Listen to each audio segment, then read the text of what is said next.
Congratulations, you've just woken up in 15th century England. The year is 1447 and you're in London, a bustling city of narrow, twisting streets and timber-framed houses. The smell of smoke from countless hearth fires mingles with the less pleasant aromas of a medieval city. Animal waste, rotting garbage, and the Thames River, which serves as both water source and sewer. But you have bigger concerns right now. You've been accused of treason against King Henry VI. The charge is false, of course, a result of court politics and the whispers of enemies. But in this world, truth is often less important than power. And now you find yourself being led through the imposing stone gatehouse of the Tower of London, a fortress that has stood for nearly 400 years. The good news is that the Tower is a royal palace, home to splendid halls and royal apartments with colourful tapestries and fine furnishings. The bad news is that you're not heading to those parts. Instead, the yeoman warders, in their distinctive uniforms, are escorting you deeper into the fortress, toward the dark dungeons below the White Tower. These yeoman warders, the guards of the tower, aren't just any soldiers. They're specially selected veterans with years of loyal service to the crown. In your time, they'd be something like elite security guards with a perfect service record. Their job isn't just to keep you in, it's to make sure everything that happens within these walls stays within these walls. As you descend worn stone steps into the dungeon level, the air grows noticeably colder and damper. The walls glisten with moisture, and your torch casts jumping shadows across the rough stone. The passage narrows, and you have to duck your head to avoid striking it on the low ceiling. The smell changes too. A musty mix of mould, human waste, and something else. Something metallic and sickly sweet that makes your stomach clench. You're brought to a heavy wooden door reinforced with iron bands. One of the warders produces a large key, and with a screech of metal, the door swings open. The chamber beyond is surprisingly large but windowless, lit only by a few sputtering torches in wall sconces. The dancing light reveals a room that seems designed to inspire dread. This is the torture chamber of the Tower of London, and it's been in operation since the reign of King Edward the Fawn in the late 13th century. It's not just any torture chamber, it's the place where the most sophisticated methods of pain and coercion in England are practiced. The man who oversees this chamber has been granted the title of the Duke of Exeter's daughter, a darkly humorous nickname for the rack, which was introduced to England by the Duke of Exeter in 1420. In the centre of the room stands that very device, the rack. It's a rectangular wooden frame with rollers at both ends. Ropes attached to these rollers connect to manacles meant for wrists and ankles. By turning the rollers with levers, the victim's body can be stretched, dislocating joints and tearing muscles. It's a device designed specifically to cause excruciating pain without immediately killing its victim. Along the walls are other instruments, thumb screws which crush the fingers, the scavenger's daughter which compresses the body instead of stretching it, manacles for suspending prisoners by their wrists, and an assortment of irons, pliers and knives whose purposes you'd rather not contemplate. The chamber is designed to work on your mind before it works on your body. The mere sight of these instruments is meant to break your will and convince you to confess before the physical torture even begins. This psychological manipulation has a name, territio realis, and it's a calculated part of the torture process. 2 men await you in the chamber. One is Sir John Paulet, the lieutenant of the Tower, responsible for high-profile prisoners. The other is a broad-shouldered man with thick forearms and calloused hands. This is Master Edward Dalton, the King's official torturer, a position that has existed since the time of King John in the early 13th century. Contrary to what you might expect, Dalton isn't a savage brute who enjoys inflicting pain. He's a professional with a specific job: to extract confessions and information. He follows procedures and rules laid down by centuries of practice. Torture in medieval England isn't arbitrary cruelty. It's a regulated process within the justice system. "Do you know why you're here?" Sir John asks, his voice surprisingly gentle. Before you can answer, he continues, "You stand accused of conspiring against His Majesty King Henry. The penalty for treason is death, but a confession now might spare you the worst of what awaits." You protest your innocence, but Sir John merely sighs. "They all say that at first," he says. "Master Dalton, show our guest what awaits those who refuse to speak truthfully." The torturer steps forward, his face impassive. "The process begins with questioning," he explains, as if discussing the weather. "If you provide satisfactory answers, there's no need for what comes next." He gestures to the rack.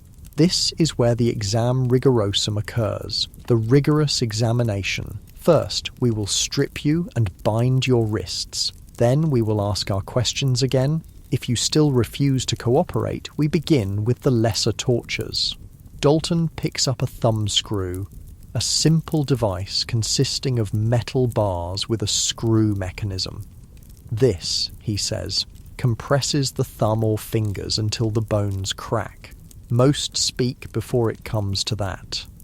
He sets it down and moves to the rack. If the lesser methods fail, we progress to this. Your arms and legs are secured here, and as we turn these levers, the ropes tighten. First comes pain as your joints stretch, then dislocation. Eventually, if necessary, the limbs separate from the body.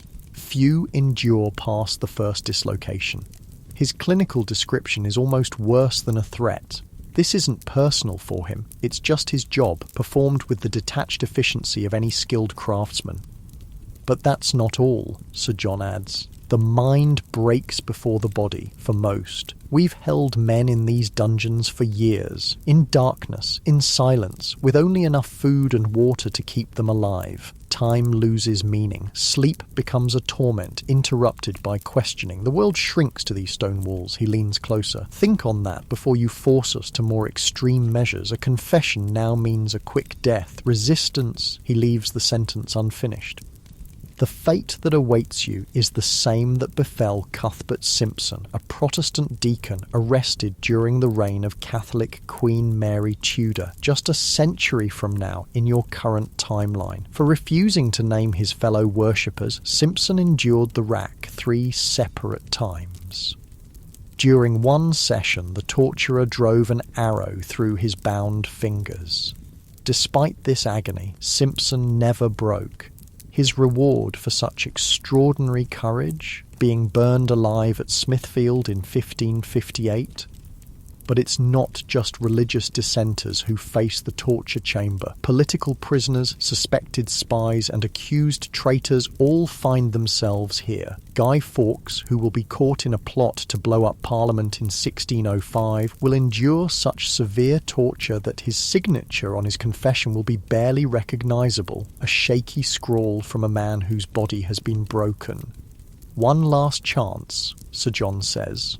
"Confess now, name your co-conspirators, and earn the king's mercy."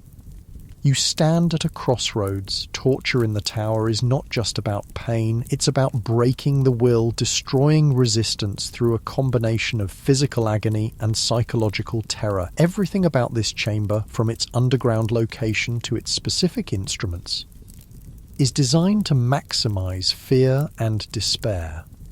The torturer waits patiently. This is just another day for him. Unlike the sadistic Bishop Bonner, the devil's dancing bear, who will torture hundreds during Queen Mary's reign a century from now, Master Dalton takes no pleasure in his work. He's simply performing his duty to the crown, extracting information deemed necessary for the security of the realm.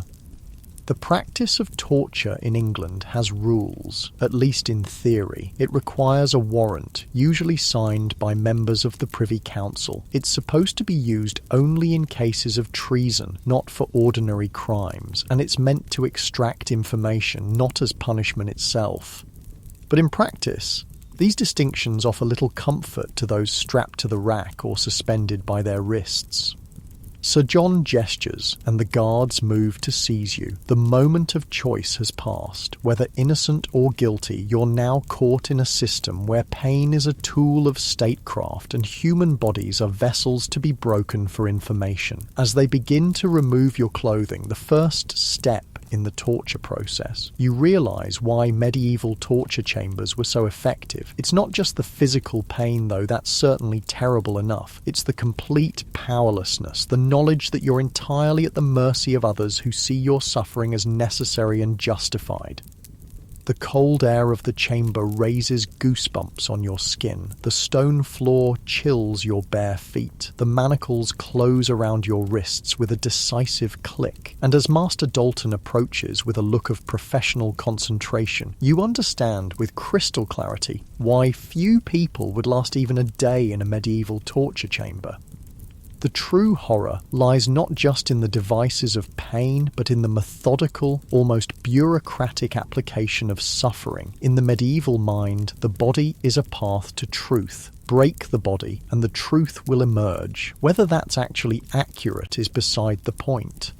The system believes it to be so, and that belief has deadly consequences for those caught within it. As Dalton prepares to begin his work, the torches on the wall flicker, casting monstrous, dancing shadows across the ancient stone walls that have witnessed centuries of human suffering. These walls have absorbed countless screams that never reached the outside world, and now they wait patiently to absorb yours. The first question comes, and with it the beginning of your ordeal in one of history's most feared institutions, a place where justice and cruelty blur into a single terrible experience that few survived with body and mind intact. Outside the tower, London continues its daily business, unaware or uncaring of what happens in the darkness beneath the White Tower. This separation between the public face of justice and its hidden machinery is part of what makes the torture chamber so effective. It exists in shadow, spoken of in whispers, its true horrors known only to those unfortunate enough to experience them firsthand. As the first device is prepared, you understand why medieval torture was so feared, and why its legacy continues to haunt our collective imagination centuries later. This is not just about the pain of the body, but the breaking of the human spirit, a methodical dismantling of everything that makes a person whole. And as Dalton's instruments begin their work, the dungeon fills with echoes that join the ghostly chorus of all who came before you in this chamber of sorrows, a chorus that spans centuries and continues long after your own voice falls silent.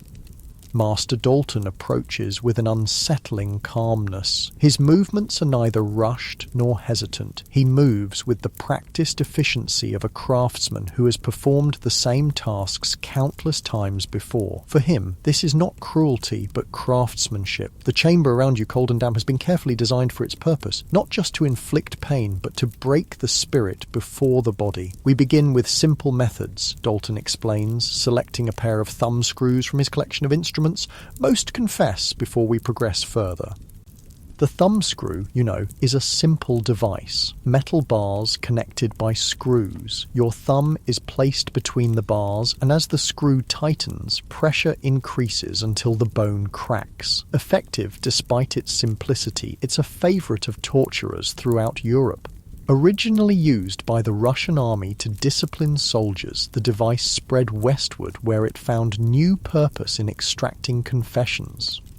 Sir John observes from a corner, his face betraying no emotion. As Lieutenant of the Tower, he has witnessed countless interrogations. For him, this is statecraft, necessary unpleasantness in service to the crown. "Tell us of your conspirators," he says. "Who plotted with you against His Majesty?" You protest your innocence again, knowing it's futile. In this system, accusation itself is nearly proof of guilt. The question isn't whether you'll confess, but how much pain you'll endure before doing so. Dalton doesn't immediately apply the thumbscrew. Instead, he places it on a small brazier. Cold metal is uncomfortable, he explains. Heated metal is unbearable. This attention to detail reveals the sophisticated understanding of pain that medieval torturers possessed. They knew that anticipation amplifies suffering. Every moment you watch the metal redden in the coals is a moment of mounting terror.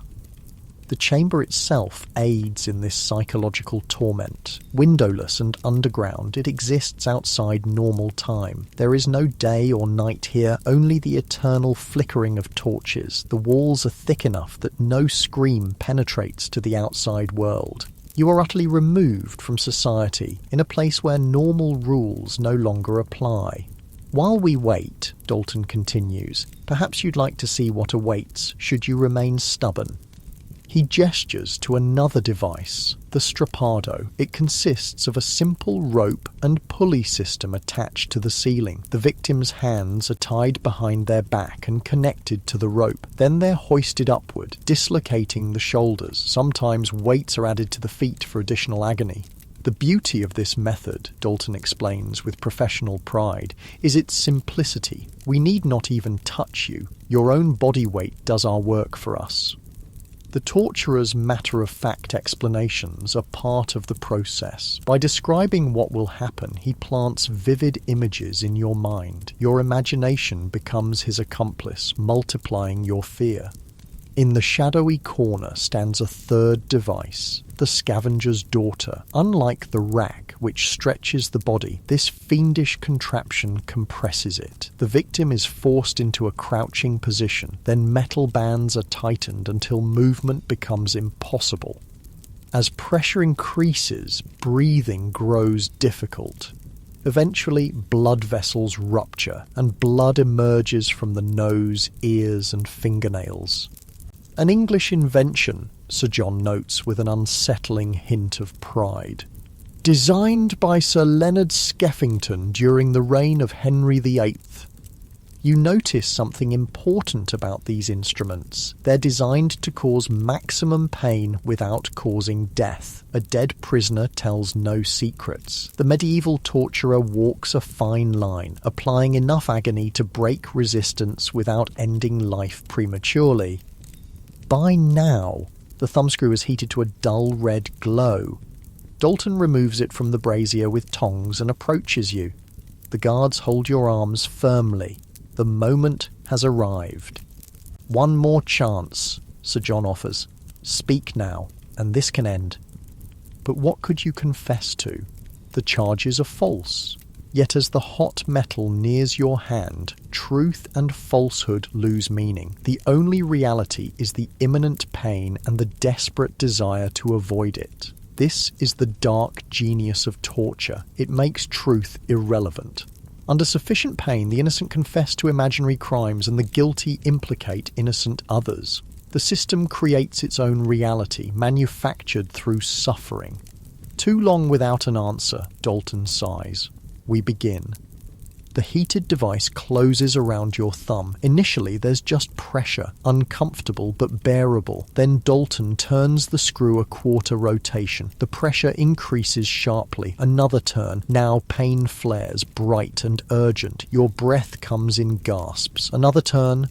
The bone creaks audibly. Sweat breaks out across your body. Another turn. You cry out, unable to contain it. The sound echoes off stone walls that have absorbed countless screams before yours. The names, Sir John demands, his voice cutting through your pain. Who conspired with you? In desperation, your mind races for something, anything to say. But before you can fabricate a confession, Dalton releases the pressure slightly. Just a taste, he says. We have hours yet. This, too, is calculated. By providing a moment of relief, he demonstrates his complete control over your suffering. The message is clear. Cooperation brings relief. Resistance brings escalation. In the tower, torture is not continuous. It comes in sessions, with periods of recovery in between. This isn't mercy, it's strategy. A prisoner allowed to heal partially can endure more sessions, providing more opportunities for questioning, and the anticipation of returning to the chamber becomes its own form of torment. "Return our guest to their cell," Sir John commands. "We'll continue tomorrow after they've had time to consider their position."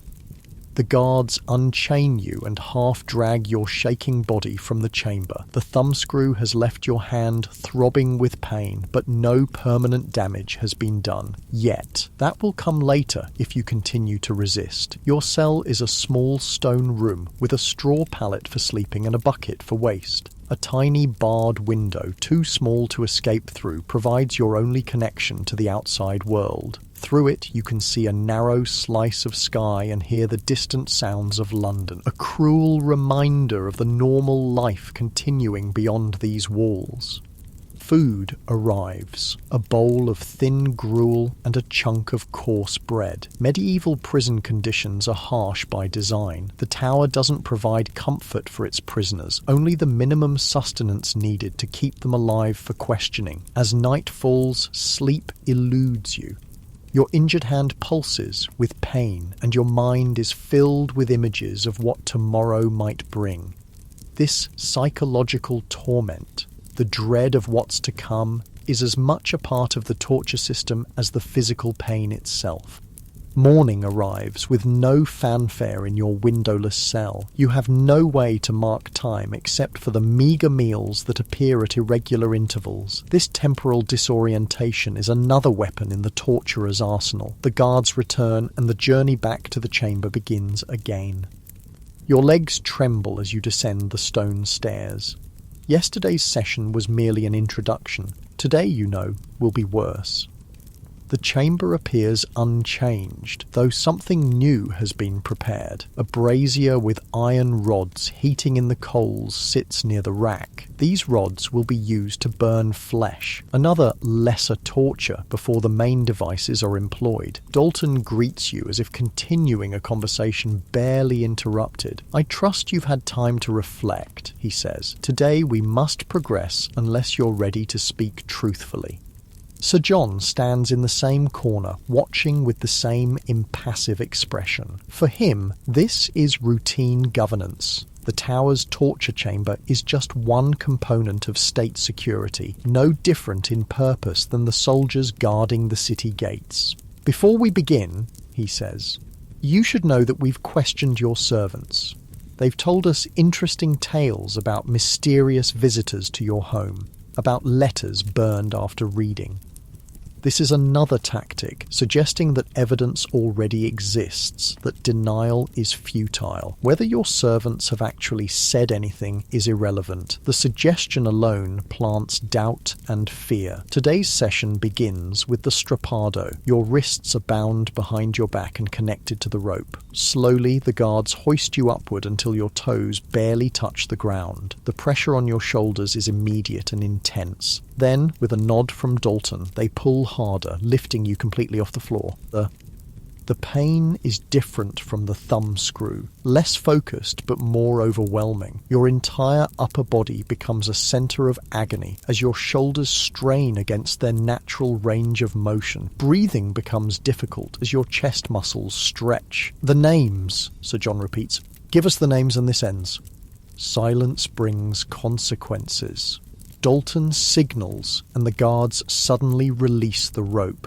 You drop several inches before the rope goes taut again, sending a shocking jolt through your already stressed shoulder joints. The sound that tears from your throat is barely human.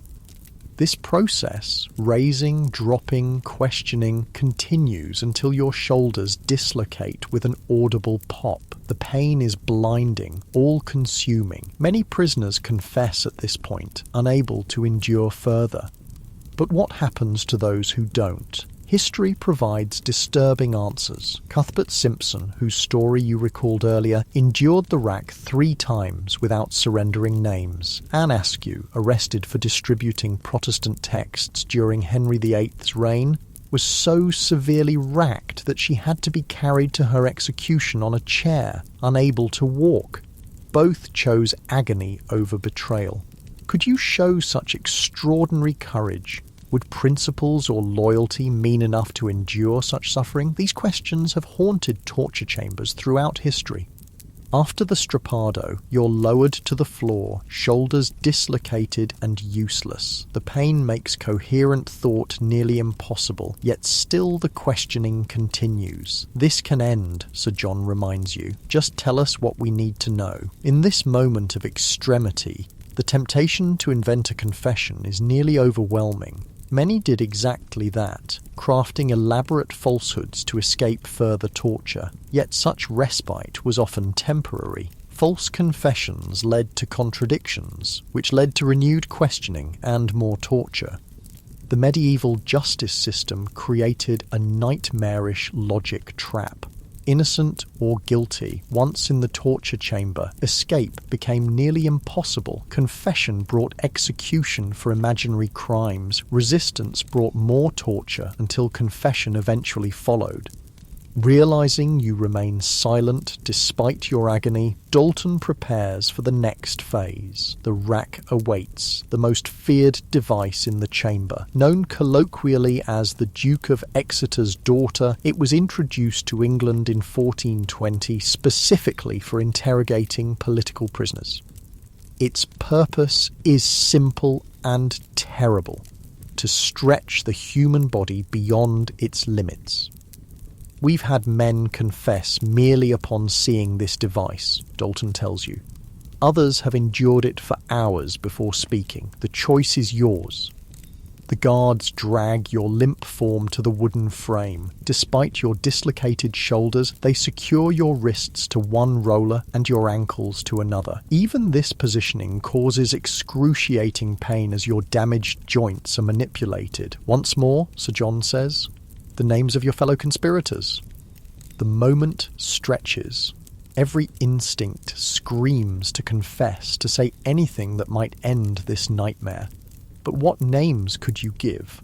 Random acquaintances? Friends? Family? Such a confession would condemn innocent others to this same chamber. Your silence is met with a nod from Sir John. Dalton turns the lever one notch. The mechanism clicks. The ropes tighten. Your already damaged body stretches slightly, sending fresh waves of agony through your dislocated shoulders. Another turn of the lever. The ratchet clicks again. The sound echoes in the chamber. A small noise that signals immense suffering. Your body stretches further. Joints already dislocated are pulled wider apart. Muscles tear. Ligaments strain. The human body has natural limits. On the rack, these limits are deliberately exceeded. Each click of the ratchet takes you further into territory the body is not designed to endure. This is the moment where many broke. The combination of present agony and the certainty of worse to come overwhelmed even the strongest resolve. Faced with the rack, people confess to impossible crimes, consorting with devils, flying through the air, changing into animals. Under such pain, fantasy and reality blur beyond recognition.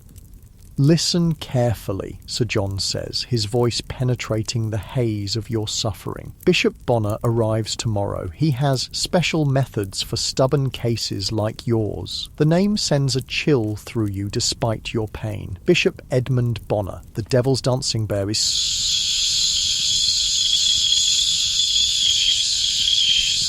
notorious even in this era of routine cruelty.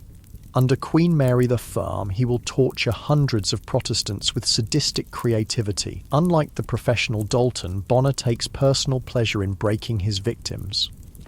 One night to decide, Sir John continues. Confession tomorrow or Bishop Bonner's attentions. Consider carefully. The session ends. You're released from the rack, your body now a landscape of injury. The guards return you to your cell, where you collapse onto the straw pallet. Every movement an exercise in agony. Night falls again. In your cell, pain makes sleep impossible. Your dislocated shoulders throb, and the stretched muscles of your entire body scream with every slight movement. The mention of Bishop Bonner replays in your mind along with stories you've heard of his cruelty. Medieval torture was not merely physical. The isolation, the uncertainty, the deliberate manipulation of hope and fear, all were weapons used against the prisoner's mind. Many broke psychologically before their bodies gave out. In the darkness of your cell, a strange thing happens. A figure appears, a monk in a simple brown robe. He offers water, then gently helps you sit up despite your injuries. "I am Brother Thomas," he says softly. "I serve as physician to the tower's prisoners." This, too, is part of the system. Medical care for torture victims wasn't humanitarian. It was practical. Dead prisoners told no secrets. A prisoner who died under questioning was a failure of the process. Brother Thomas examines your injuries with practiced hands. He manipulates your dislocated shoulders, popping them back into their sockets with sudden movements that draw gasps of pain from you. Then he applies salves to your wounds and binds your damaged joints. "These will heal," he says, "if given time." But time is the one thing you don't have. Tomorrow brings either confession or Bishop Bonner. Neither promises healing. As he works, Brother Thomas speaks quietly about his role in this grim place. He has treated hundreds of prisoners over the years, easing their suffering enough to ensure they survive for more questioning. His position is morally complex, a healer who enables further torture by keeping victims alive. "I've seen stronger than you break," he tells you without judgment. There's no shame in ending this. Is he offering compassionate advice or serving as another tool of coercion? In the torture chamber, even kindness becomes suspect. Every interaction is potentially manipulation designed to wear down resistance. Before leaving, Brother Thomas offers one last piece of information, whether as warning or mercy is unclear. Bishop Bonner brings his own devices, he says, things even Master Dalton considers excessive. His favourite is the burning chair, an iron seat heated from below while the victim is questioned. With these chilling words, he departs, leaving you alone with your pain and the terrible choice that awaits in the morning. Dawn comes too quickly. The cell door opens and the guards appear. But instead of taking you directly to the chamber, they bring you to a small room where water for washing and fresh clothing wait. Sir John wishes you presented properly to the bishop, one explains. This unexpected courtesy is more frightening than immediate return to the chamber. It suggests something ceremonial about the coming encounter, something worthy of preparation.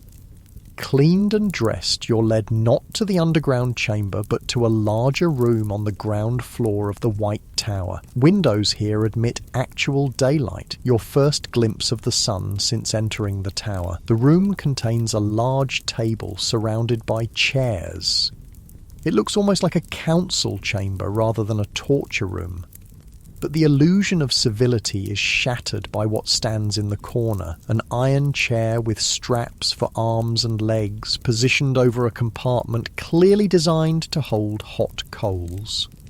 3 men await. Sir John you recognise. Beside him stands a heavy-set man in bishop's robes, Edmund Bonner himself, his fleshy face set in an expression of amused contempt. The third man is a royal clerk, quill and parchment ready to record whatever transpires.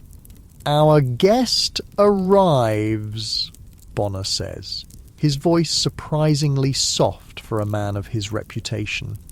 "I've heard much about your stubborn character." Unlike Dalton's professional detachment, Bonner's manner suggests personal interest in your suffering. His eyes evaluate you like a craftsman assessing raw material, calculating what methods might work best to break you. "Before we begin with my special methods," he says, gesturing to the iron chair, "I'll offer what Sir John and Master Dalton have already proposed. Confess your treason, name your accomplices, and your punishment will be merciful, a quick execution rather than what I have planned." The torture chambers of medieval Europe operated on a sophisticated understanding of human psychology. They recognized that the anticipation of pain can be as effective as pain itself. By displaying instruments, explaining procedures, and offering alternatives, they created a mental framework where confession seemed not just inevitable but desirable. This was the true power of the torture chamber, not just the physical agony it inflicted, but the way it reconstructed reality for its victims. Within its walls, innocence became an unaffordable luxury. Truth became whatever stopped the pain. Principles and loyalty dissolved against the immediate necessity of relief. As you stand before Bishop Bonner facing the terrible choice between false confession and unendurable suffering, you understand why the medieval torture chamber was so feared. Its true horror lay not in its devices, but in its inexorable logic, a system that left no room for human dignity or objective truth. And as the bishop gestures toward the waiting chair, its metal already beginning to glow from the coals beneath, you realize that few indeed would last even a single day in such a place. Not because of physical weakness, but because to endure meant sacrificing either truth or self in ways that tore at the very foundations of human identity. The iron chair awaits, its surface radiating heat you can feel from several paces away. The decision that faces you, confession or resistance, is one that countless prisoners confronted throughout the medieval period. Some chose truth and suffered accordingly. Others chose relief and carried the moral burden of false confession and the betrayal of innocence. There are no simple heroes or villains in this darkest corner of medieval justice. Only human beings caught in a system that stripped away everything except the capacity for pain and the desperate desire to escape it. Bishop Bonner circles you like a predator assessing its prey. Unlike Master Dalton, whose actions were clinical and detached, Bonner radiates a disturbing enthusiasm for what's to come. His fleshy fingers tap impatiently against his robes as he waits for your decision. "I grow weary of waiting," Bonner says finally. "Perhaps a small demonstration will help clarify your position."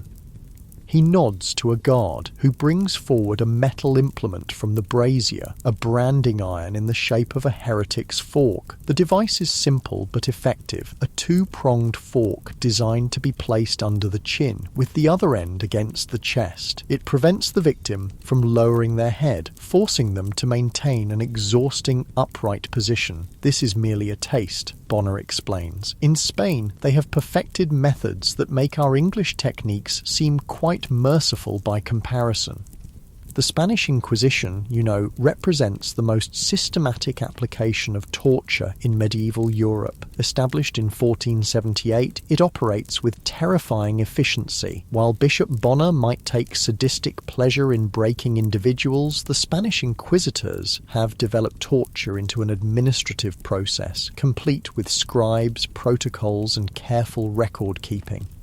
The mention of Spain diverts Bonner into what seems almost like a scholarly discourse. Despite his fearsome reputation, he is also a man of learning, educated at Oxford. This strange combination, the scholar and the torturer, is not uncommon in medieval Europe, where intellectual sophistication and extreme cruelty often coexist.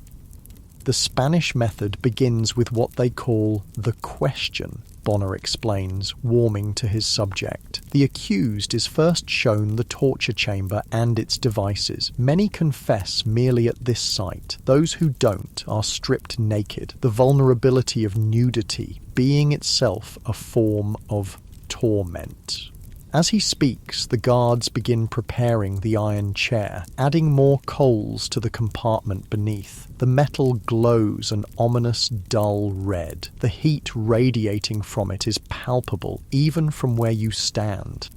If the sight of instruments fails to loosen the tongue, Bonner continues. They proceed to the strappado, much like what you've already experienced. But the Spanish version adds refinements, weights attached to the feet and sudden drops that shatter the shoulders more effectively. His casual description of such suffering reveals much about medieval attitudes toward pain. Physical agony was not hidden away or minimized. It was a public, acknowledged part of justice. The torturer's craft was discussed with the same professional interest as masonry or shipbuilding. Their water torture is particularly effective, Bonner adds with disturbing admiration. The victim is bound to an inclined rack. Head lowered, a cloth is placed over the mouth and nose, and water is slowly poured onto it. The sensation is of drowning, though no actual harm occurs. Most break quickly under this method. What Bonner is describing, what we now call waterboarding, would continue as a torture technique for centuries to come. The persistence of such methods across time reveals something unsettling about human nature and the willingness to inflict suffering in the name of security, justice, or truth. Enough talk, Sir John interrupts, clearly less enthralled by the academic discussion of torture techniques. Will you confess your treason now, or must we proceed? You look from Bonner to the glowing chair and back again. The question hanging in the air is not just about your guilt or innocence. It's about what kind of person you are. Will you sacrifice truth to escape pain? Will you implicate innocent others to save yourself? These moral calculations faced countless prisoners throughout the medieval period.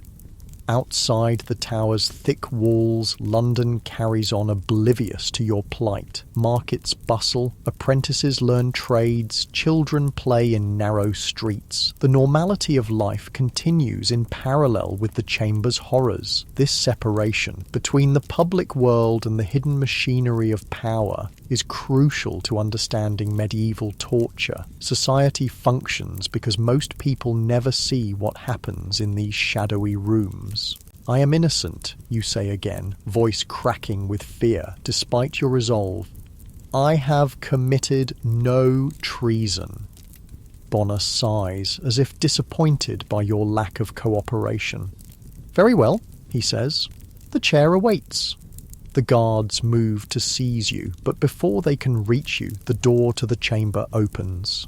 A messenger enters and whispers urgently to Sir John, whose expression changes from irritation to concern. Prepare the prisoner for transport, he orders suddenly. We depart for Hampton Court immediately. The king wishes to question this one personally.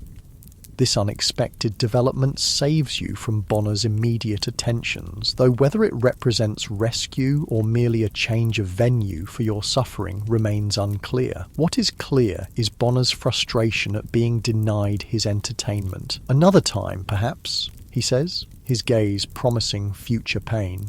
You're escorted from the chamber, not back to your cell, but to the tower's courtyard, where a covered wagon waits. The journey to Hampton Court Palace will take several hours. A reprieve of sorts, though the ultimate destination may hold its own terrors. As the wagon rumbles through London's streets, you glimpse ordinary life through the canvas covering. Merchants shouting their wares, children running between carts, women carrying baskets of produce. This world seems impossibly distant now, separated from you by more than physical space. The experience of the torture chamber creates a chasm between its victims and normal society. The road leads southwest along the Thames through villages and fields. Inside the wagon, guards watch you impassively. Your injuries from previous torture sessions throb with each bump and jolt of the journey. The dislocated shoulders that Brother Thomas reset ache constantly, and your fingers remain swollen from the thumb screws. This physical suffering was a common experience for medieval prisoners. Medical care existed primarily to keep them alive for further questioning, not to ease their pain. Records from the period speak of prisoners whose bodies bore permanent marks of their ordeal, twisted limbs, missing fingers, scarred flesh. Those who survived torture often carried its evidence for life. As the wagon travels, you drift in and out of consciousness, exhaustion finally overcoming pain.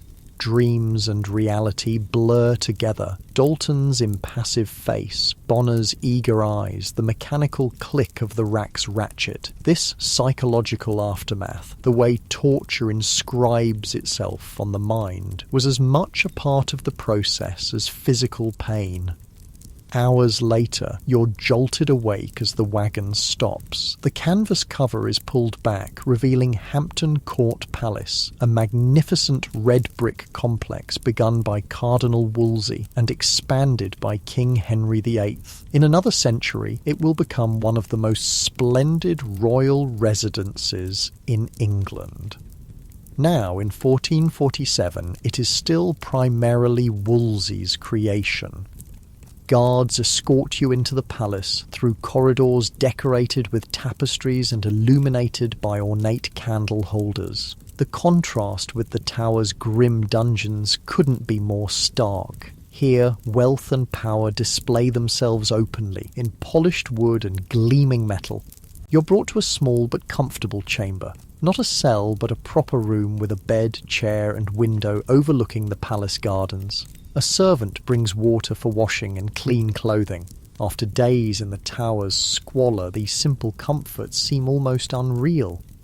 A physician arrives to examine your injuries. Unlike Brother Thomas's rough ministrations, this man's care is gentle and thorough. He applies salves, binds wounds, and provides a tincture for pain. His manner suggests you're now a guest rather than a prisoner. "The king will see you tomorrow," he explains. He wishes you well enough to speak clearly.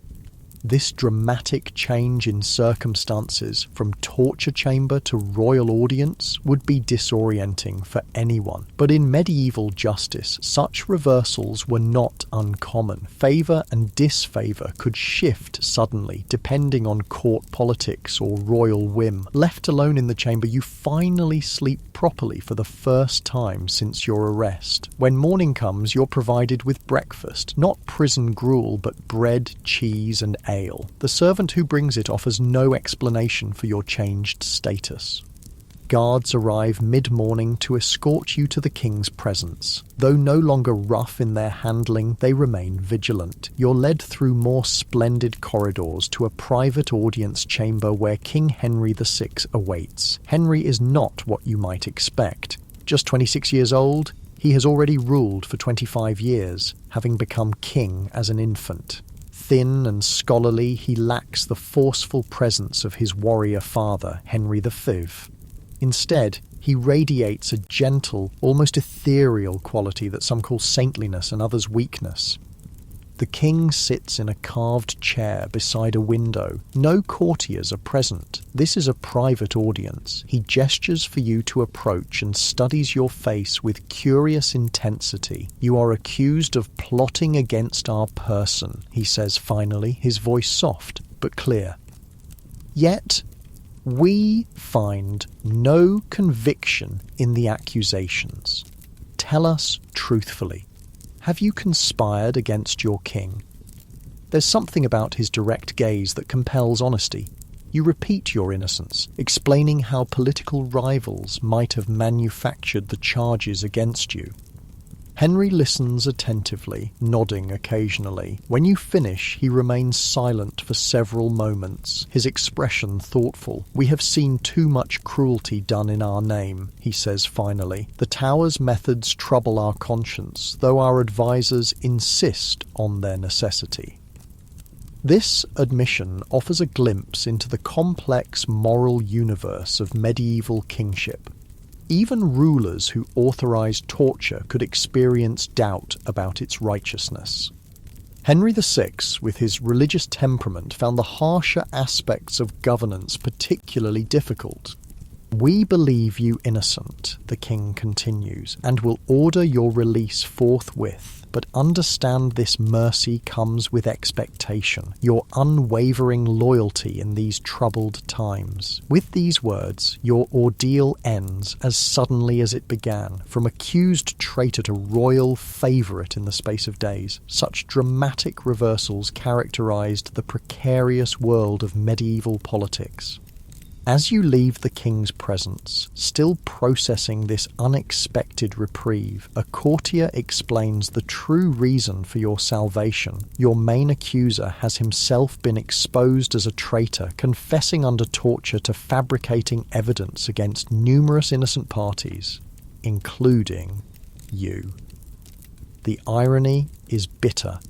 The same torture system that nearly destroyed you has ultimately saved you, but only after subjecting you to undeserved suffering.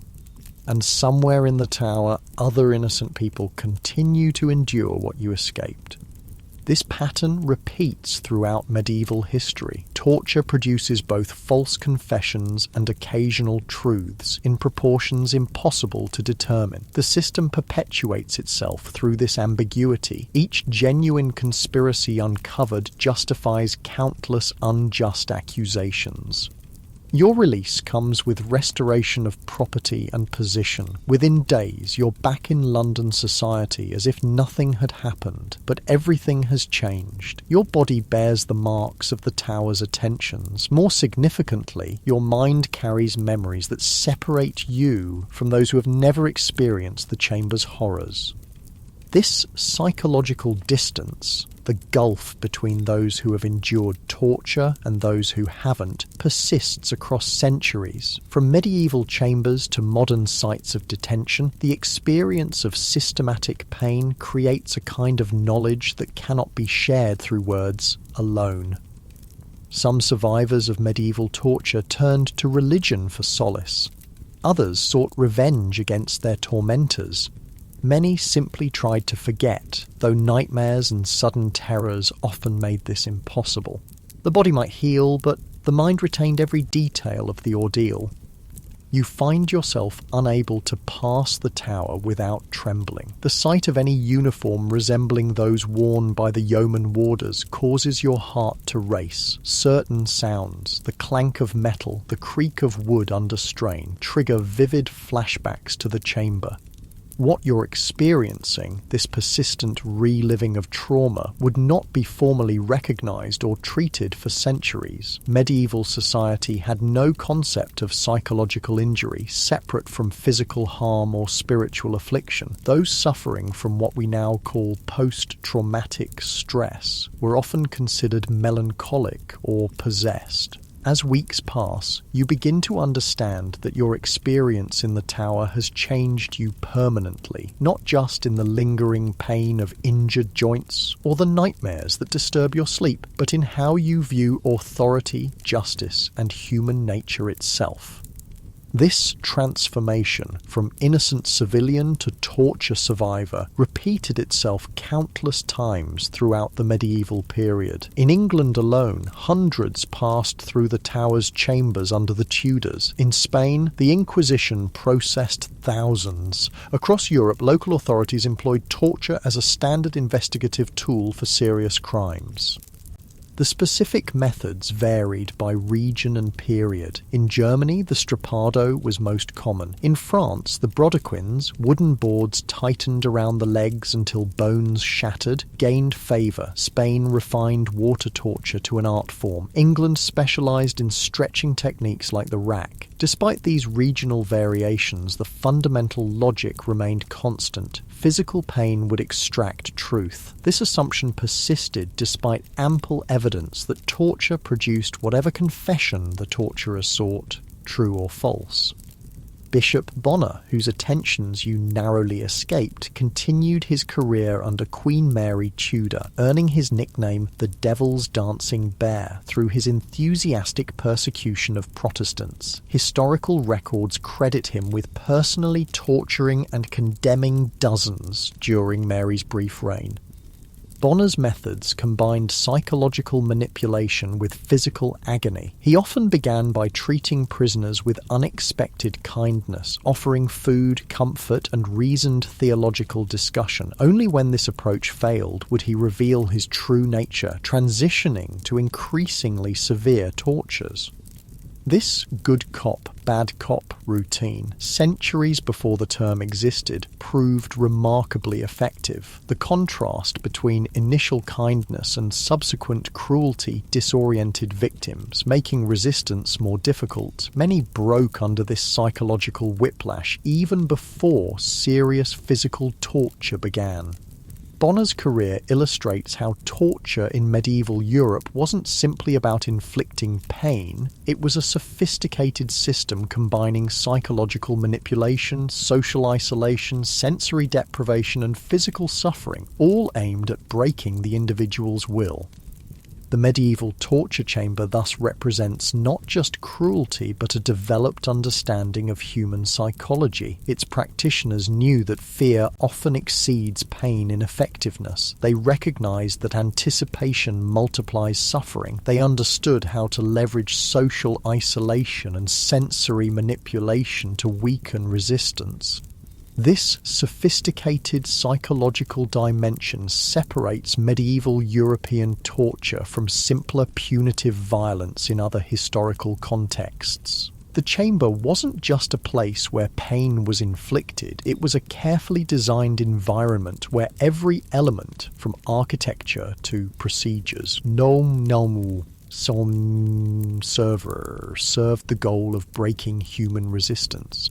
As you rebuild your life after the tower, you discover that society offers little sympathy for torture survivors. Those who haven't experienced it cannot comprehend it. Those who approve of the system see no reason to question its effects. Those who might sympathize fear association with someone once accused of treason, even if later exonerated.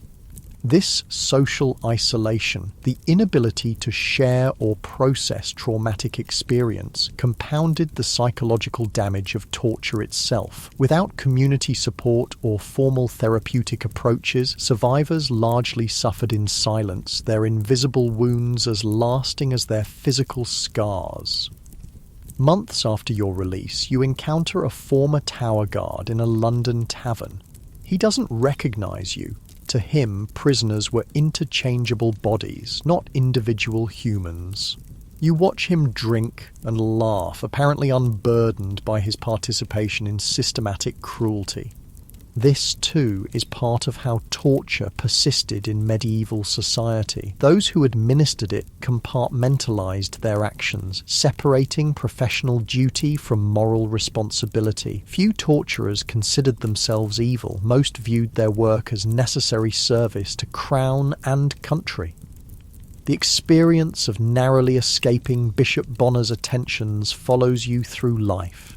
Dreams of the iron chair, heated to glowing, recur for years. The smell of hot metal triggers immediate panic.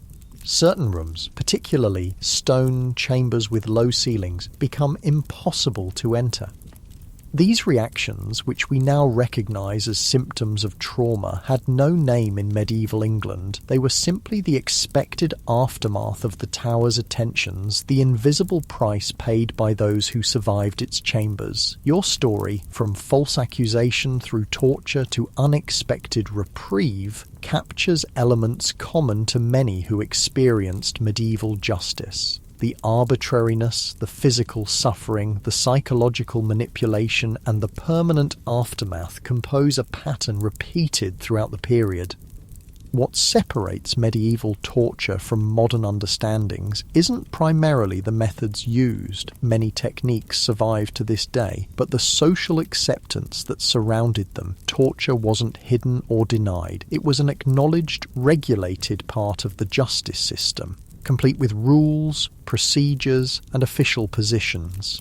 This institutional nature made medieval torture particularly insidious.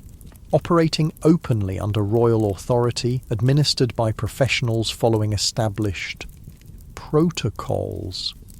It carried a legitimacy that isolated instances of cruelty could never achieve.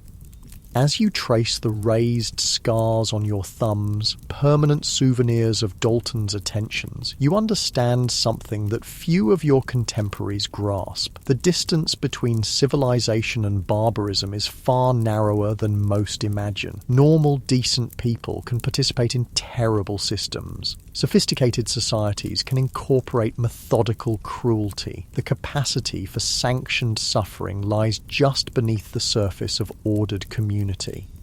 Years pass after your experience in the Tower of London. Life returns to a semblance of normality, though the memories never truly fade. Then, in 1455, England descends into civil war, the conflict later called the Wars of the Roses. As political fortunes shift violently, you decide that England has become too dangerous. Like many merchants and scholars fleeing the conflict, you make your way to the European continent. Your travels take you first to the German lands, not yet a unified country, but a patchwork of independent cities, principalities, and ecclesiastical territories within the Holy Roman Empire. Here, far from the Tower of London, you discover that the art of torture has taken different forms, reflecting local legal traditions and cultural practices. In Nuremberg, one of the great imperial cities, you encounter a justice system both similar to and different from England's. Like England, Nuremberg employs torture as an investigative tool. Unlike England, where torture remains primarily a tool of state security used against political prisoners, German cities apply it more broadly to ordinary criminal cases. The German approach to torture is systematized under what scholars call the Carolina Code, the criminal law of Emperor Charles V, formally issued in 1532, but already influential in legal practice. This code establishes specific guidelines for when and how torture may be applied, creating a framework that both enables and constrains judicial cruelty. Under the Carolina Code, torture requires substantial preliminary evidence, not just accusation. Multiple eyewitnesses, physical evidence, or a documented history of similar crimes must exist before torture can be authorized. These requirements, though often honored in the breach, represent an attempt to limit arbitrary application. In Nuremberg's town hall, you're granted permission to observe a criminal proceeding, not the torture itself, which remains private, but the judicial process surrounding it. A local official explains the graduated system of torture used in German lands.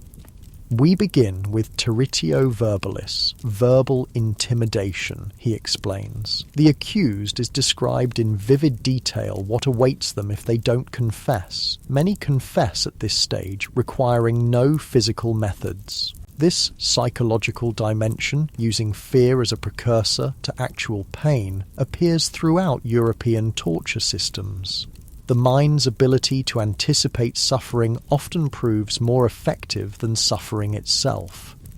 If verbal intimidation fails, the official continues, we proceed to territio realis, showing the instruments of torture and demonstrating their use. The accused is brought to the chamber and watches as the devices are prepared. This staged demonstration, a theatrical performance of impending pain, constitutes a crucial phase in German judicial torture. Court records show that significant numbers of accused confessed during this demonstration phase before experiencing actual physical torture.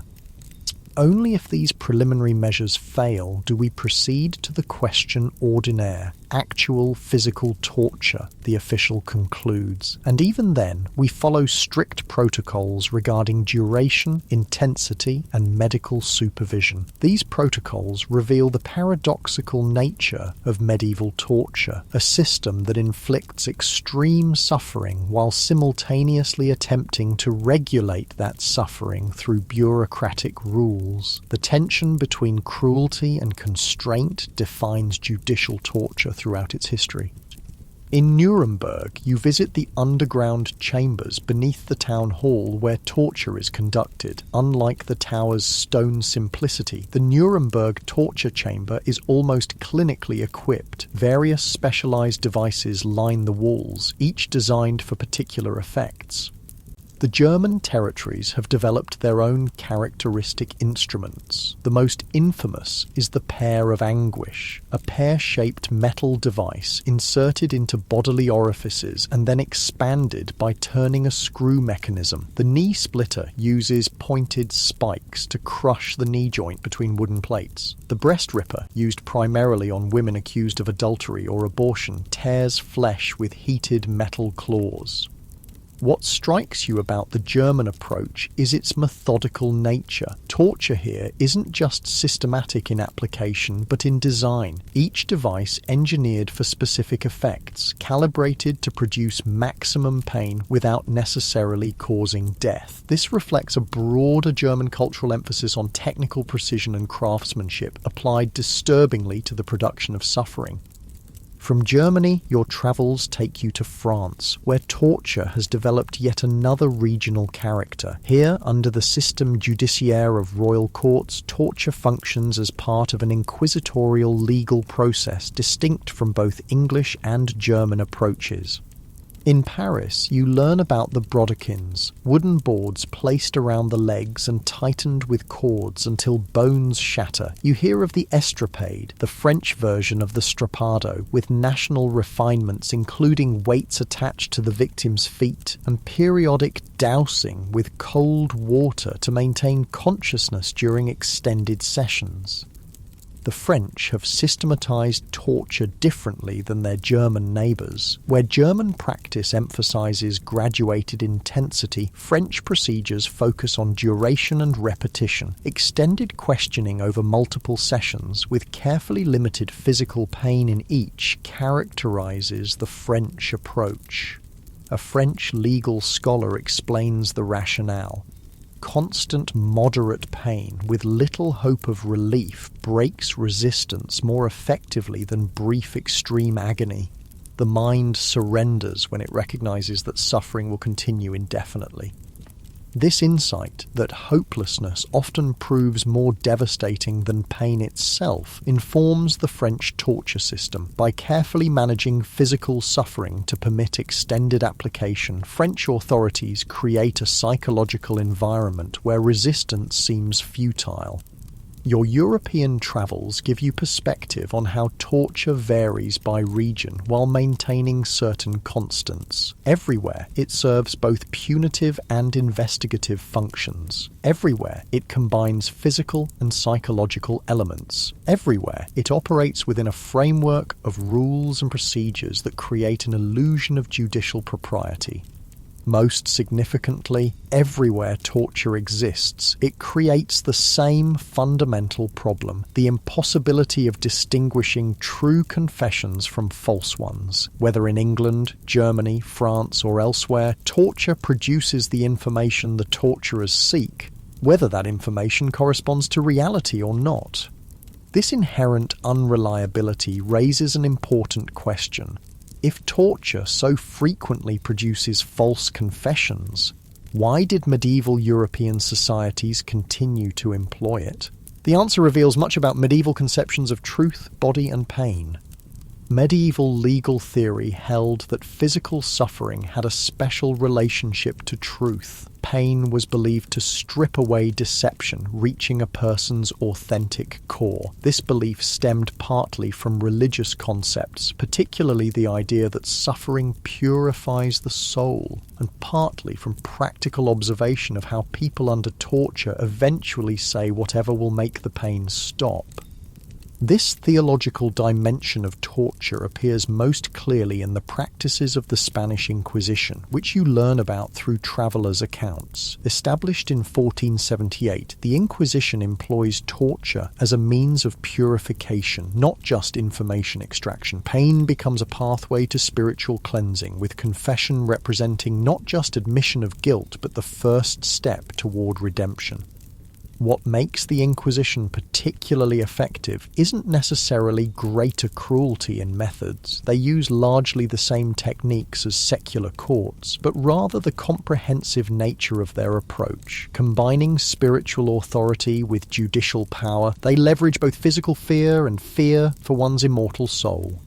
An Italian merchant who survived inquisitorial questioning describes the psychological tactics. They speak first of God's mercy, then of your crimes against him. They offer spiritual counsel before showing instruments of pain. This mingling of pastoral care and threat confuses the mind until one no longer knows if they seek to save your soul or destroy your body.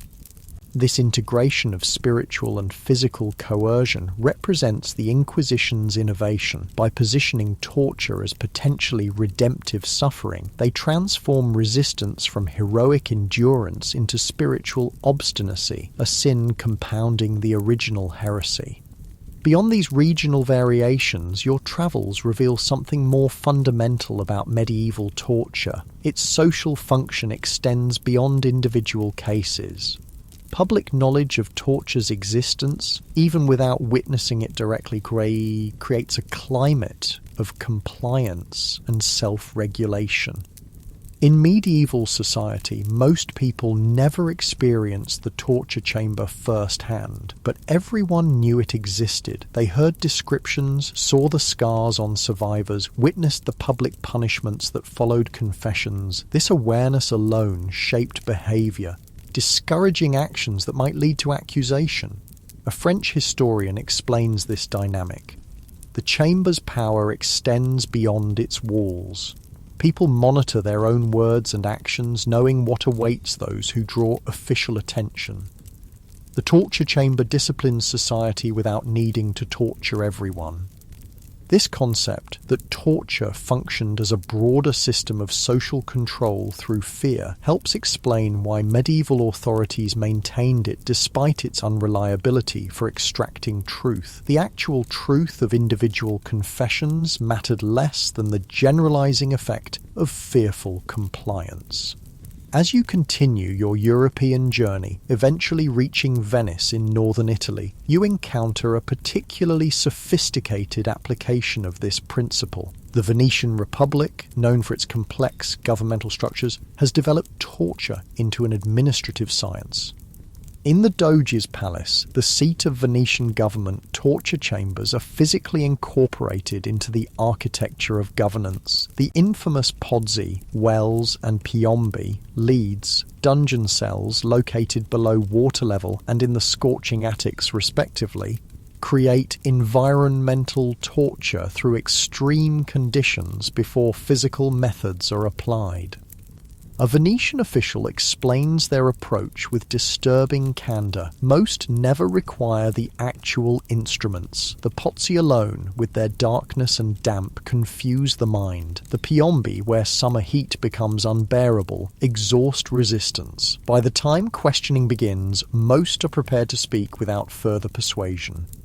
This environment-based approach, using architecture itself as a torture device, represents a refinement beyond direct physical methods. By creating conditions that deteriorate mental state and physical health over time, Venetian authorities achieve compliance without the messiness of extreme bodily damage.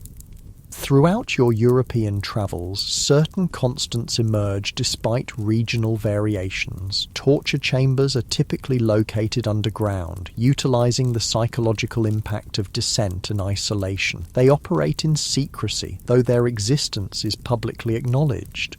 They employ both specialized instruments and ordinary objects repurposed for causing pain. Most importantly, everywhere torture exists, it creates the same moral compromises in those who administer it. In taverns across Europe, you observe executioners and interrogators, men whose daily work involves inflicting extreme suffering on others. Some drink heavily, others develop dark humor about their profession. Many live in social isolation, their necessary but tainted role keeping them at society's margins.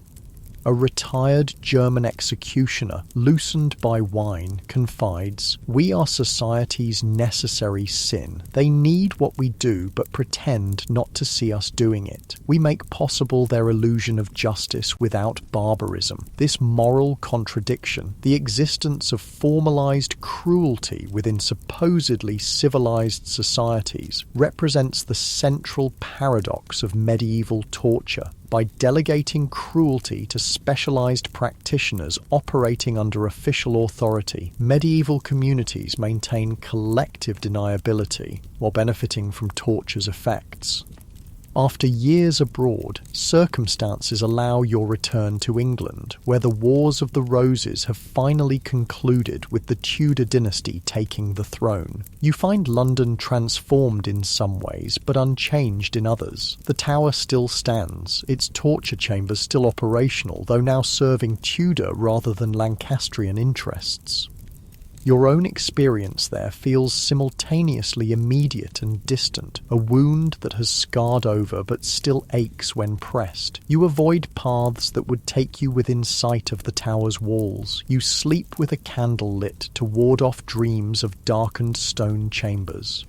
This lifelong aftermath, the permanent psychological imprint of the torture chamber, represents torture's most lasting effect. Beyond information extracted or confessions secured, torture forever alters those who experience it. The body may heal, but the mind retains a special knowledge of human vulnerability that cannot be unlearned.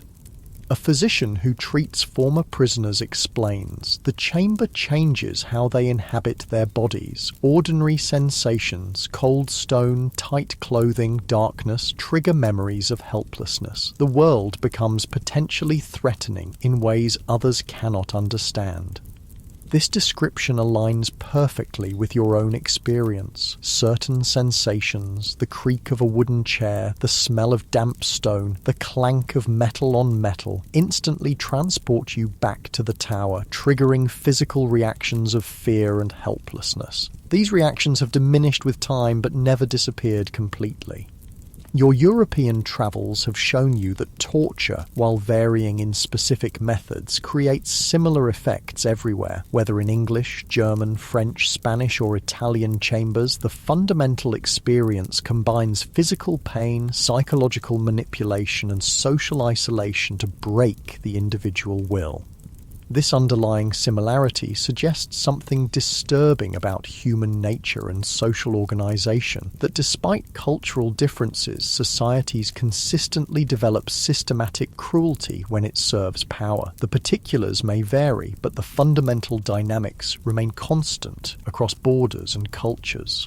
As you settle into the last chapter of your life in Tudor England, you occasionally hear stories of the Tower's continued use. Under Henry VIII, political and religious prisoners face the same chambers you experienced decades earlier. Anne Askew, John Frith, Thomas More, names that will enter history as the Tudor religious controversies claim their victims. These continuities across time, the persistent use of torture despite changes in regime, religion and social conditions, reveal its institutional nature. Torture persists not because of individual cruelty, but because it serves structural purposes within systems of power and control. This insight that cruelty can be systemic rather than merely personal represents perhaps the most important understanding gained from your journey through Europe's torture chambers. The horror lies not just in specific instruments or techniques, but in the bureaucratic normalization of suffering, the transformation of pain into procedure. In your final years, you occasionally share your story with trusted friends. Some listen with sympathy, others with discomfort or disbelief. Most struggle to comprehend how systematic cruelty could coexist with the religious and civic values medieval society claimed to uphold. This cognitive dissonance, the gap between proclaimed values and actual practices, defined the place of torture in medieval Europe. Communities simultaneously maintained contradictory beliefs that justice required humane treatment and that torture was necessary for security and truth. This contradiction persisted because most people never had to directly confront it, experiencing torture only as a distant reality affecting others. Your own experience has stripped away this comfortable distance. Having felt the thumbscrew's pressure and the rack's tension, you cannot maintain the fiction that torture happens only to the guilty or that it reliably produces truth. You know firsthand how easily innocent flesh breaks under sufficient pain. This knowledge, the lived reality of the torture chamber rather than its sanitized legal theory, represents a perspective few in medieval society possessed. Most people, including those who authorized and administered torture, maintained comforting illusions about its justice and necessity. Your journey through Europe's varying torture systems has revealed a fundamental truth that despite regional differences in methods and procedures, torture everywhere serves the same essential functions, extracting confessions regardless of truth, punishing through process rather than just outcome, and creating broader social compliance through exemplary fear. This understanding places your personal experience within a larger historical pattern, not an isolated trauma, but one instance of a widespread practice that shaped medieval concepts of truth, body, justice, and power throughout Europe. As night falls on your final evening of reminiscence, you reflect on how the memory of the torture chamber has both haunted and instructed you. It has shown you human fragility, how easily bodies and wills break under systematic pressure. It has revealed institutional cruelty's mechanics, how suffering becomes routinized through procedures and roles. Most importantly, it has demonstrated how civilized societies accommodate practices that contradict their stated values through compartmentalization and distancing. These insights, gained at terrible personal cost, constitute a form of knowledge unavailable to those who never entered the chamber. They explain why you wouldn't last a day in a medieval torture chamber, not because of physical weakness, but because no one could. The system was designed precisely to overcome human endurance through calculated application of physical and psychological pressure. The true horror of medieval torture lies not in the extremity of any single method, but in the systematic application of psychology, technology, and social authority to break human resistance. Against this combined force, individual will, no matter how strong, ultimately proves insufficient. As your life draws to its natural close in Tudor England, you've witnessed the transition from medieval to early modern society. Having survived the Tower's chambers and travelled throughout Europe's varying systems of judicial torture, you possess a perspective few others share. A lived understanding of how physical suffering became institutionalized within systems of justice. Now, in your final days, you find yourself reflecting on what this dark knowledge means. Your grandchildren sit at your bedside, eager for stories of your merchant adventures across Europe. But there are some stories you never share with them. The memories of the Tower's dungeons, the sight of Bonner's heated implements, the sounds that echo still in your dreams. Grandfather, your eldest grandchild asks one evening, is it true that criminals are tortured in the Tower? My friend said his father told him terrible things happen there. The question catches you off guard. How do you explain such darkness to a child? Yet you recognize the importance of truth, even uncomfortable truth, in understanding the world they will inherit. Yes, you answer carefully. But it's important to understand why such things exist, not just that they do. And so begins your final lesson, an explanation not just of torture's mechanics, but its meaning within society. You share with them, in terms gentle enough for young ears, what your experience has taught you about how civilized societies accommodate practices that seem to contradict their values. The Tower's chambers, you explain, tell us something important about how people think about truth and pain. For centuries, people believed that extreme suffering could reveal hidden truths, that the body under duress would surrender secrets the mind tried to keep. Your grandchildren listen with solemn attention as you continue. This belief persists despite evidence to the contrary, that people in enough pain will say whatever stops that pain, true or not. This contradiction reveals how desperately societies want simple methods for determining truth, even when such methods fail. This insight that torture persists, not because it works, but because societies want it to work, represents one of the most important understandings gained from your life's experience. The torture chamber exists as much as a symbolic space as a physical one, a place where the comforting fiction of accessible truth is maintained through institutionalized suffering. But why would the king allow such things? Your granddaughter asks, her young mind still operating in the simple moral framework of childhood. The question cuts to the heart of political authority in medieval and early modern Europe. How do you explain to a child that authority often requires violence, or at least the threat of it, to maintain itself? Kings and queens, you say carefully, believe they must protect their realms from dangers both outside and within. The tower's chambers represent one way they try to uncover those dangers. Whether this way is effective or just is a question each person must consider for themselves. This diplomatic answer satisfies the children, though you know the full reality is more complex. Royal authority throughout medieval Europe depended on monopolizing legitimate violence, distinguishing between criminal cruelty and sanctioned force. Torture represents the most extreme expression of this distinction, transforming what would otherwise be criminal assault into official procedure.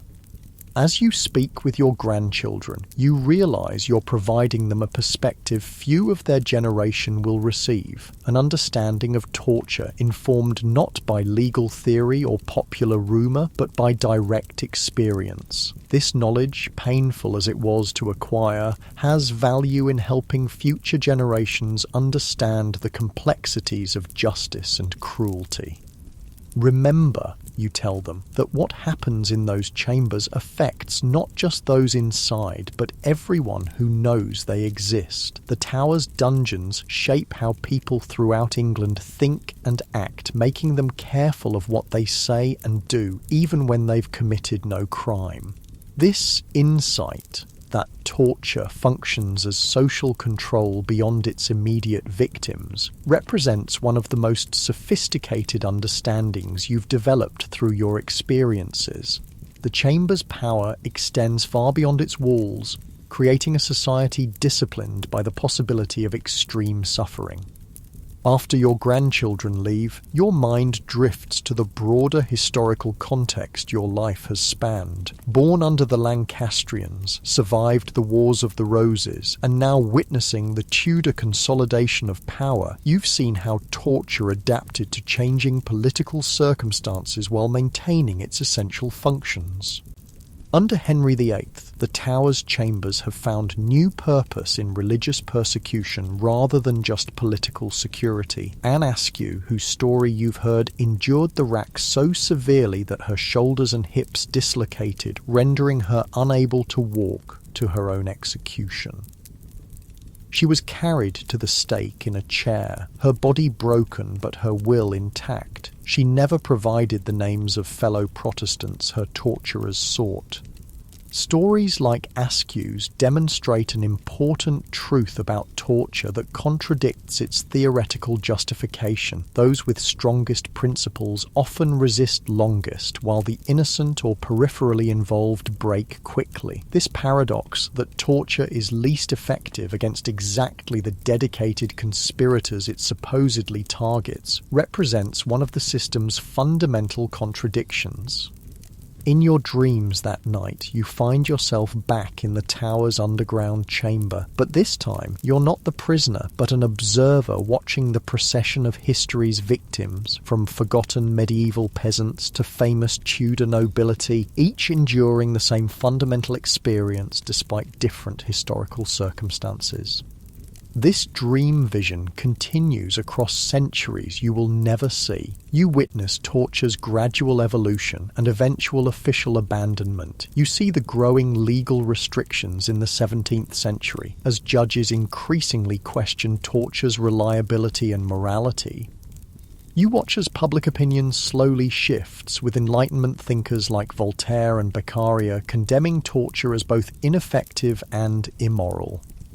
By the late 18th century, most European states have officially abolished judicial torture. Prussia abandons it in 1740, France in 1780, and other nations follow. Yet even in your dream vision, you notice how abolition on paper doesn't always mean elimination in practice. Unofficial torture continues in many places, hidden from public view but serving the same fundamental purposes. The vision carries you further still to archaeological discoveries centuries after your time. You watch as modern researchers uncover physical evidence of medieval torture chambers, the iron fittings where racks were anchored, the drainage channels for water torture, the hook points for strappado ropes. These material remains provide tangible connection between past and future, confirming what written records sometimes obscure. In Oxford, archaeologists find a medieval prison with specialised restraint mechanisms. In German castle dungeons, they discover implements preserved by dry conditions. In Spanish administrative buildings, they unearth the chambers where the Inquisition conducted its questioning. These discoveries reveal the physical infrastructure that supported judicial torture, the technological aspects often overlooked in historical accounts focused on legal theory. Modern scientists in your vision study the physical effects of historical torture methods. They confirm what you learned through experience, that techniques like the strappado indeed dislocate shoulders when applied as described in medieval manuals, that the rack does separate joints when operated according to historical accounts, that water torture does create the sensation of drowning without necessarily causing death. These scientific confirmations validate the historical record that future generations might otherwise dismiss as exaggeration. They provide material evidence for experiences that many would prefer to consider impossible, that human ingenuity has indeed been applied systematically to causing maximal pain without death. Most importantly, your dream vision shows you how future generations will understand medieval torture in psychological terms unavailable in your time. Concepts like trauma, post-traumatic stress, and psychological torture become recognized as equally significant as physical methods. The effects you experienced but couldn't name, the flashbacks, the nightmares, the triggered responses to certain stimuli, gain scientific recognition and explanation. This psychological understanding represents perhaps the most important evolution in how torture is conceptualized. Where medieval theory focused almost exclusively on the body as the site of truth extraction, future generations recognize the mind as equally, if not more significant, both in terms of torture's methods and its lasting effects. You awaken from this strange, prophetic dream with a sense of historical perspective impossible in waking life. Your individual experience, terrible as it was, forms one thread in a tapestry spanning centuries, from ancient practices through medieval refinement to eventual official rejection, but continued clandestine use. This historical perspective offers cold comfort but important context. The suffering you endured wasn't senseless or isolated, but part of long-standing institutional practices that would eventually face questioning and reform. This doesn't minimize individual pain, but places it within broader patterns of social evolution. The next morning, still contemplating your dream vision, you decide to record your experiences and reflections, not for immediate publication, but for future generations who might benefit from first-hand testimony. Using paper that has become more affordable under the Tudors, you begin writing your account of the tower's chambers and your subsequent European observations. This act of documentation itself represents an important historical process. Most torture victims throughout medieval history left no records of their experiences. Their suffering is known only through official documents created by the very authorities who authorized their torment. These bureaucratic records, torture warrants, interrogation transcripts, confessions, tell partial stories at best, omitting the lived reality of the chamber. Your account, combining personal experience with comparative observations across Europe, offers something rare in historical records, a victim's perspective on institutionalized suffering. Though you have no way of knowing whether your writings will survive for future readers, the act of creating them feels important, a testimony against forgetting. As your quill scratches across the paper, you consider what final wisdom you might offer, what central understanding your journey through Europe's torture chambers has provided. After much reflection, you settle on this: torture reveals more about the societies that institutionalize it than about the individuals who endure it. This insight that torture functions as a mirror reflecting social values, fears, and contradictions represents your most profound conclusion. The chamber's existence exposes tensions between stated principles and actual practices, between theological ideals and administrative realities, between human empathy and institutional requirements. In medieval Christian Europe, a religion centered on a tortured savior simultaneously condemned cruelty and authorized systematic suffering. Societies that celebrated mercy in their literature and art maintained chambers specifically designed to maximize pain. Legal systems, ostensibly pursuing truth, employed methods that reliably produced falsehood under duress. These contradictions reveal medieval torture not as an aberration, but as a manifestation of fundamental social tensions between mercy and security, between individual rights and collective protection, between bodily integrity and state authority. The chamber exists where these tensions converge, a physical space where abstract contradictions become concrete practices.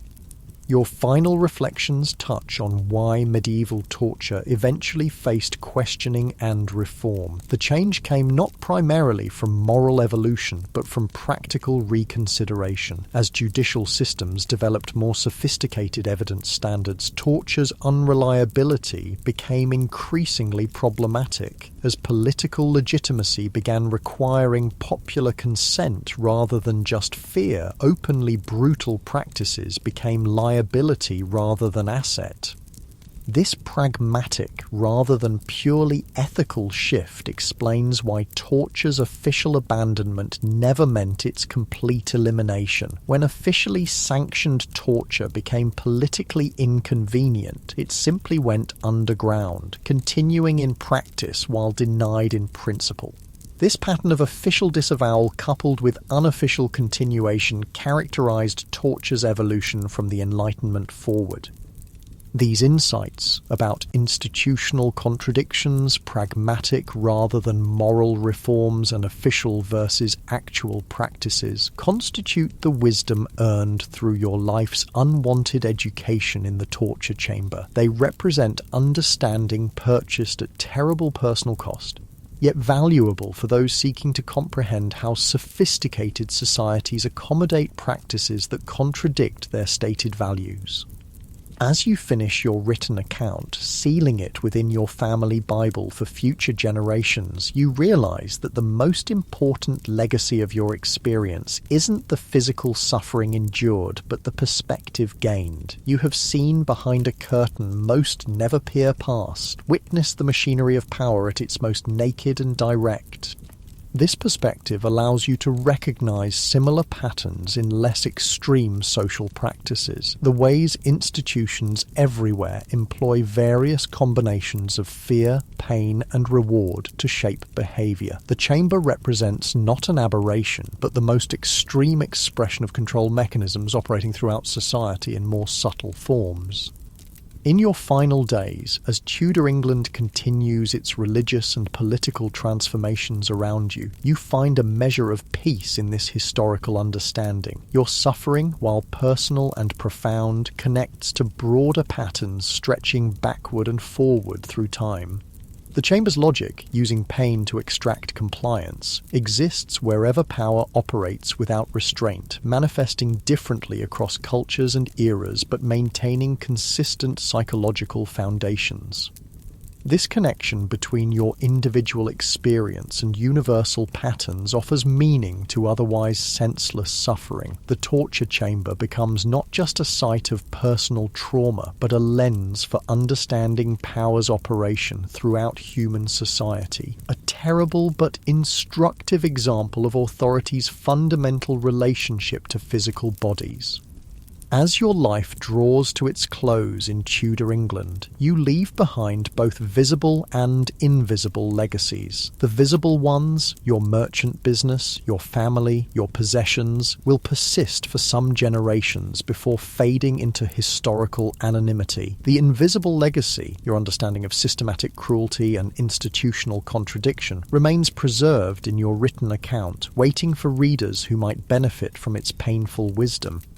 And so your story ends where it began, in England, under a monarchy that still maintains the Tower's chambers, within a society still shaped by the distant threat they represent. Your journey through Europe's varying torture systems has brought you full circle geographically, while transforming you intellectually, providing perspective impossible for those who never experienced the chamber's realities. This perspective, seeing systematic cruelty not as aberration but as institutional practice, recognizing torture's social functions beyond individual cases, understanding official narratives' divergence from lived experience, represents your final contribution to historical knowledge. Though you could not save yourself from the Chamber's attentions, your insights might help future generations recognize and resist similar patterns in their own times. The wisdom earned through suffering becomes your legacy, a testament to how even humanity's darkest practices can yield important understanding when critically examined by those who survive them. The torture chamber, terrible as it was, provided education available nowhere else. Direct confrontation with power's fundamental relationship to pain, fear, and compliance. As night falls on your final evening, your thoughts return to that first descent into the Tower's underground chambers so many years ago. The fear you felt then has transformed into something more complex, a comprehension of why such places exist, how they function beyond their stated purposes, and what they reveal about the societies that maintain them. This comprehension doesn't erase the nightmares or heal the physical scars, but it provides context that makes them bearable, threads connecting individual suffering to collective patterns and historical processes. Your experience in the chamber, while intensely personal, participates in institutional practices spanning centuries and continents.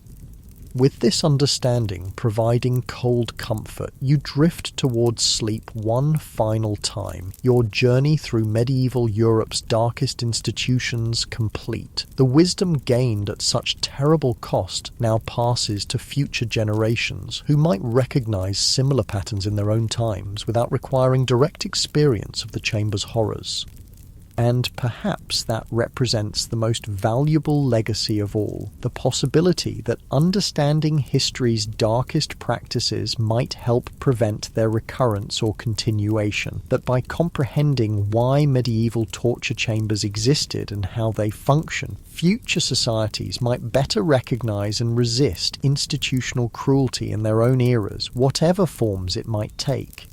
This hope that painful knowledge might serve preventive purpose offers meaning to otherwise senseless suffering. The Chamber's legacy becomes not just trauma but education, not just damage but insight. Through this transformation of experience into understanding, even history's darkest chapters provide valuable illumination for the future.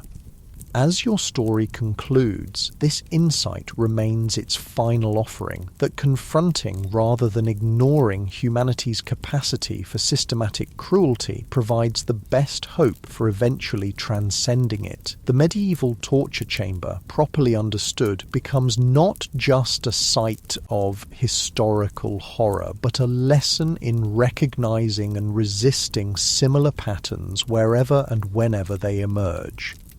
With this wisdom as your legacy, your journey through medieval Europe's torture chambers concludes, a dark but instructive chapter in the broader human story of justice, power, suffering, and eventual reform. The experience nobody would survive even a day within becomes, through historical perspective, a lens for understanding dynamics that persist long after the chamber's official abandonment.